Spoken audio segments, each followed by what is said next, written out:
Ismail bwana. Vipi hapa ilitwaje hili lima? Hili hapa ni lima la Kundhuma. Istanbul kimekuchobao utaona tayari hili lima kuru hapa yeye huitwa Kundhuma. Katika alama la zamani Kurdi ile kwa Istanbul hii ni moja wapo. Hiyo hapa kuna zamani wakati wa zamani sijui Wareno Banyani ilikuwa ni difaa kuna nini imejengwa kucha pana sana. Hili gome lilivonalo raundi yote imejengwa difaa. Sasa isemekavyo katika tarehe kama vile Fort Jesus. Kama vile Fort Jesus lakini si kwa simiti. Ni kwa udongo na majiwe pana kiasi mitiri moja sio nyumba na wake ni mitiri moja. Na majuto yake yalikuwa kama hivyo mitiri moja. Na umezunguka kuanzia pembele mpaka hapa kisha hapo umekwenda mpaka huko. Kwa upande huo pande difaa yenyewe imevivya kupanda macho kutoka huko hiyo. Ndio. Upande wa nyuma ni free wazi. Kana kwa ambacho walikuwa wakipondana.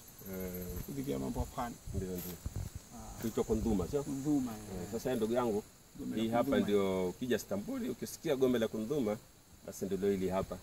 Kwa hivyo tujaribu inshallah kuangalia zile pali za zamani ili tuweze kuchukua historia kidogo inshallah.